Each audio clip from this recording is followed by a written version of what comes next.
My name is Harry, and I'm from London. Meghan Markle here.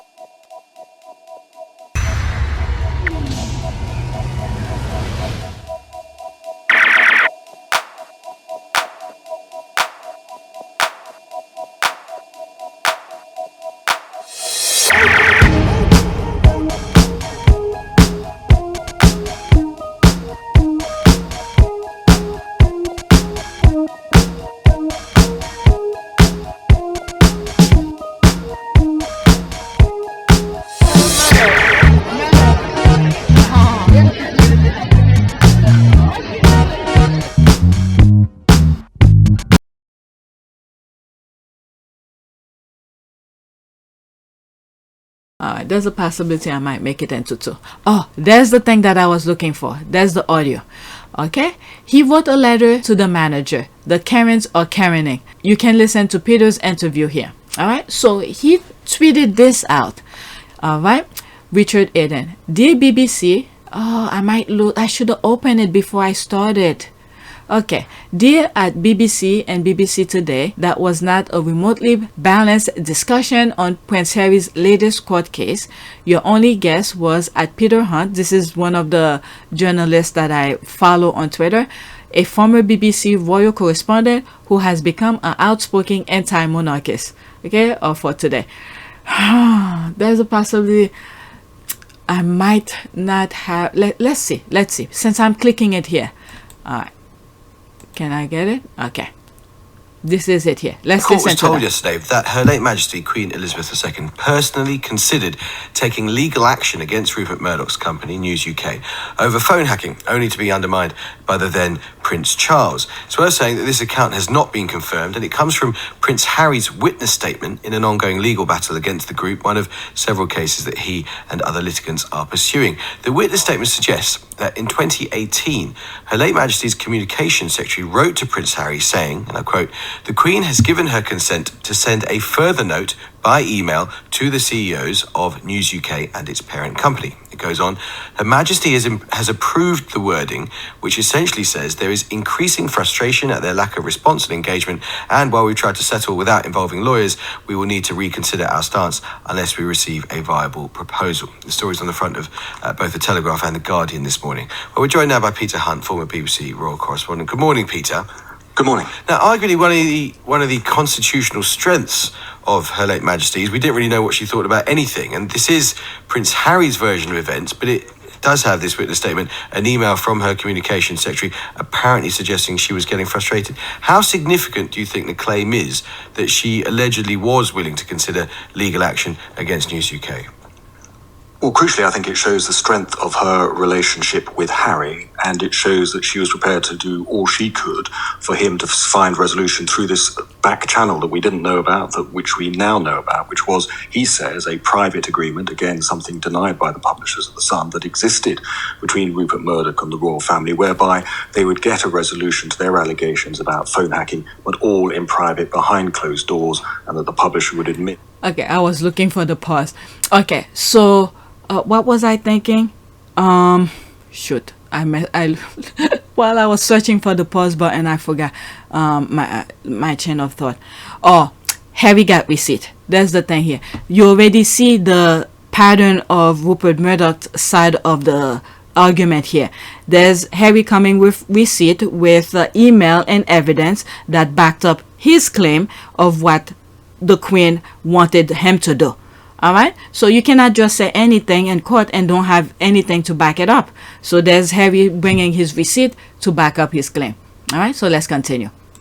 Or settle such a claim with an apology. Now, that's what he had been seeking through this back channel with the support of the Queen. He finally abandoned it when it didn't come to fruition. And crucially, and most interestingly, in his witness account, it didn't come to fruition because he says that the royals' lawyer told him that the publishers couldn't do that because if they did, they would have to admit that not only was the News of the World involved in phone hacking, as we all know, but also The Sun. And that was something that they couldn't afford to do, he says he was told by the lawyer, until the end of all this litigation because it would seriously undermine their settlement strategy across all other claims. And of course, as you suggest, Amal, The Sun has repeatedly insisted that no phone hacking went on at its tabloid. It has, and you mentioned the word settlement. The lawyers for the institution, I don't know if it's, I don't know, but was not looking on Harry's best interest, Meghan's best interest, none of that.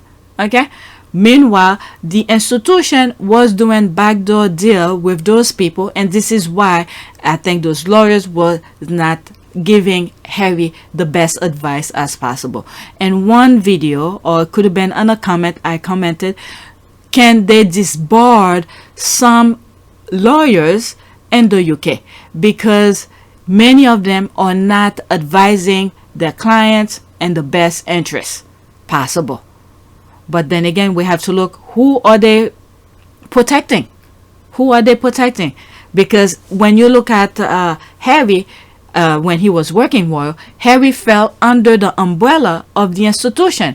So if the lawyer of the institution, he should be looking out of every possible member of the royal family, right? Shouldn't that be? So if he's advising, it should be advising to which individual of the royal family.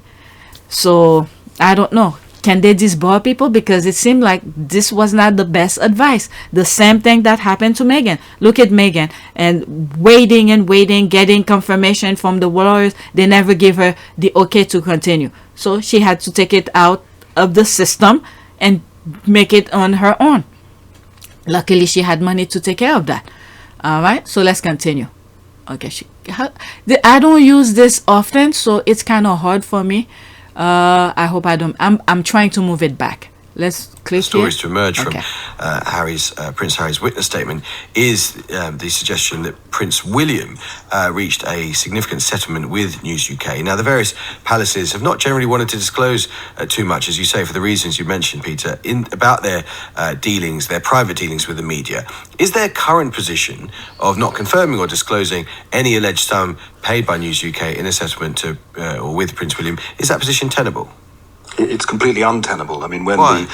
when the presenter of one of your rival breakfast programs asks their followers on social media, did the Prince of Wales take hush money from the Sun? You know they've got a problem. I mean, we're talking about Rupert Murdoch and the next constitutional head of state.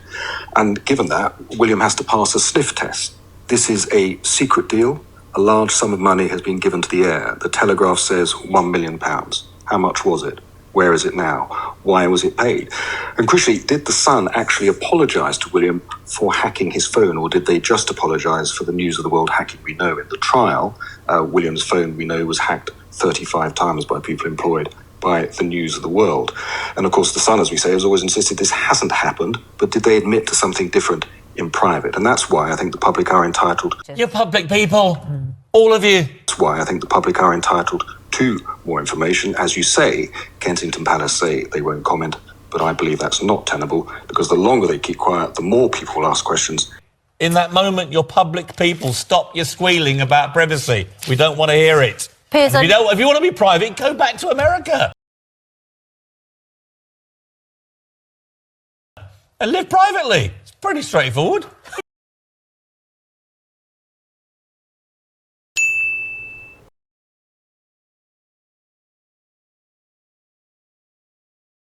And live privately. It's pretty straightforward. And live privately. It's pretty straightforward. And I suspect sources close to William will be providing context by the weekend. There is a... Yeah, one of the things that he said, the sniff test. This was it for William. Okay? Taking backdoor deal from one of the most dangerous person in the world. Look at this, what's happening in the US with the Dominion and Rupert Murdoch's kind of business. Okay? So that was a very stiff test.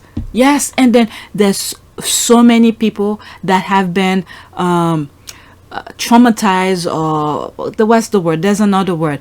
Abused by the media, and there's no justice. And then for him to be, once Charles died, William is the next in line. And you tell me you're taking backdoor deal? Okay, so this does not look good for him. All right, I don't know. Princess Diana must be doing something to help people open their eyes to see what's going on here. Generational divide, not just in the broader issue of public attitudes to the Sussexes, for instance, but within the family on the best way to handle these issues and handle various media outlets. And fundamentally, the King wants and seeks newspaper support. Prince Harry wants newspapers in court, Peter. Well, yes, I mean, if we remember, before Harry was the target of much of the British press's vitriol, it was his father, Charles. I mean, suffered, do everything you can to make sure that whatever negative experiences that you had, that you can make it right for your kids. Well, yes, I mean, if we remember, before Harry was the target of much of the British press's vitriol, it was his father, Charles. I mean, we chose to put our mental health first. That's what we're doing, and that's what we will continue to do. Isn't this all about breaking the cycle? Well, yes, I mean, if we remember, before Harry was the target of much of the British press's vitriol, it was his father, Charles. I mean, isn't this all about making sure that history doesn't repeat itself? That whatever pain and suffering has happened to you, that you don't pass on? We go back to the Royal Tamplingate scandal. I mean, I'll spare the details, Amal, for your listeners as they tuck into their granola. But I mean, Charles hit a low. It was the War of the Walesers. And according to Harry's book, Spare, even now, Charles views journalists, in Harry's words, as the scum of the earth, but that's all in private. In public, he's decided he needs an accommodation in this painful symbiotic relationship with the media. Harry talked in this court document about a long-term strategy, about how all his officials were very much focused on smoothing the path to the transition, when now, as he is, he became king, Camilla became queen, and that nothing should, in Harry's words, upset the apple cart. And so it shows how worried Charles was about how he was perceived in the media, how worried he was about doing anything that might imperil this moment when he did fulfill. Only if he had stood up for his son, none of this will come out. Now we're getting closer to his coronation, and this is what we're discussing. Things he was trying to bury. Okay, now it's coming to fruition. Gonna blow up on his face. But okay, let's listen. Peter is doing a good job with this. I really enjoy listening to this. His destiny last year. But of course, from this account, it shows that Charles was, and this is Harry's account, Charles was basically prepared to put his second wife and his smooth accession to the throne above what his younger son has been doing, which in his younger son's eyes is pursuing justice, exposing what he alleges is illegal activity of the son. And all of this, of course, Harry says, came at great cost to him. That's right. He couldn't trust anyone, and he says it led to bouts of depression and paranoia. But he talks about, there's various legal actions that he's undertaken against several newspaper groups. Why is he, together with other litigants, devoting so much energy to this, given, as the Telegraph Splash has it this morning, it leaves, and I quote them, coronation peace hopes in tatters? Well, we need to remember, before Peter answered that, we need to remember, it was Harry who was getting the end of the stick. He was the one, they were beating him up with all of the, you see, all the William, the Charles, are doing everything that they want to do, everything that they feel like doing, even though if it's good, bad, or anything in between, they do as they please with no consequences. And then once they do something that is bad, people are upset about it. Who did they blame? They blame it on Harry. Okay, Harry's getting the blame of everything. Meanwhile, he's trying to live his life, and he's carrying the burden of all those people who enjoy their lives, the burden. Okay, so at this point, he needs to take care of himself. Okay, enough is enough. And look at this, he left the country. They're still coming after him, talking about him every day with nonsense. All right, so let's continue. Well, in a sense, that's, whatever he does in court is not going to be able to resolve the relationship, particularly between him and William. That is so badly damaged that this will just be another aspect in that. It will take many months and years in private to rescue that. But if you step back from all of these legal actions by Harry, and he said in one of his many interviews promoting his book that this is his life's work. He believes he has a duty to the public to do it. And there is an ongoing risk of this reflecting badly on the royals. And it's a big if, Harry clears all the hurdles in his way. And let's just focus on this case against the Sun, irrespective of the one against the Mirror and the ones against the Mail. If Harry ends up in a position where he's judged to have acted in the public interest by exposing wrongdoing, alleged wrongdoing at this point, at considerable cost to himself, it will leave the king and other members of his family and his officials on the wrong side of the argument. And also, as a side effect, it will have much of the UK media doing a rapid reverse ferret as they then have to start portraying Harry in a more understanding light. Okay, Peter, thanks very much indeed. It's worth saying that News UK, I'm sure, aside from disputing Harry's account, do continue to vigorously deny that there was ever any phone hacking at the Sun newspaper. The High Court was told... Yeah, very well put. I like the way he put it, because the thing that Harry's doing right now, these are the things William and Charles should be doing to protect the public. But no, they're taking hush money, doing secret deals left and right. Yeah. And this is what the guy was complaining about. Dear at BBC, see all for today. That was not a remotely balanced discussion on Prince Harry's latest court case. Your only guest was at Peter Hunt, a former BBC royal correspondent who has become an outspoken anti-monarchist. He was not anti-monarchist. He was just talking the fact. Because he didn't put the Charles and William in a positive way. Well, he just said what happened. So these people are upset about that. There's that. So it's unbalanced when the Sussexes are defended. These hoes. Okay? Balance the nerve. So he understands that the world balance do exist. Any different view make you anti-monarchist. They don't know how autocratic, despotic, and corrupt they sound. Alright, that's commercial. Anti-monarchists aren't allowed to voice their opinion now. Okay, these water reporters are seeing the future and its unemployment if the monarchy falls. Asking nuanced question about the monarchy automatically equals anti-monarchist. Richard wants disinformation and bias. Okay, suddenly Maureen knows what a balanced discussion is. Alright, so this was the thing I was looking for. I probably will take it out in this video and make it by itself as well for you guys to listen. And I did put it on my community board. The link of the article will be, of that audio, that podcast we just heard, will be in the description. You guys could click on it. Okay, bookmarking for later. I always enjoy at Peter Hunt perspective on things. Okay, so this is where I just came from. She retweeted. Let's read some of the comment. Me too. Cynics among them. Wait a minute. So anti-monarchists shouldn't have an opinion as well. I thought they said they were all about free speech. When it's not talking about them, it's all of a sudden it's not. Okay, to that I say, Maureen, you best get used to it. Die mad. Okay, Peter needs to tell Maureen to stop mourning. Okay, the gall of these people. Nothing Eden writes about Harry and Meghan has a balanced view. LOL, Maureen. Alright, so this is why I follow Peter Hunt. He's one of those I sometimes share his tweet. That's the first time I hear his voice, by the way, in that podcast. Next tweet.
It is a great privilege to be with all of you today.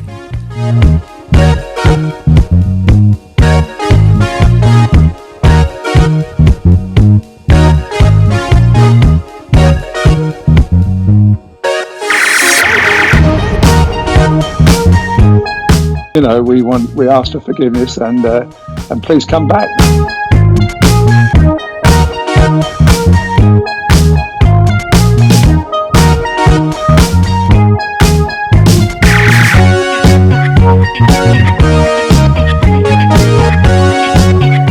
As you saw me find the love and happiness that I'd hoped for all my life.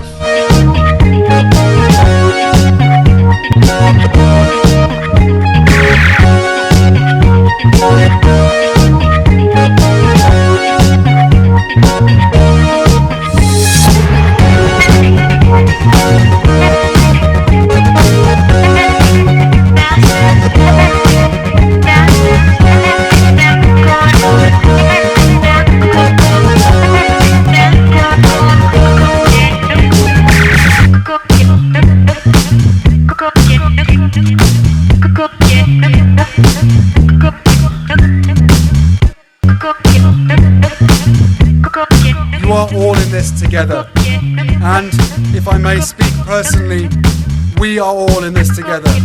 Because asking for help was one of the best decisions that I ever made. You will be continually amazed how life changes for the better.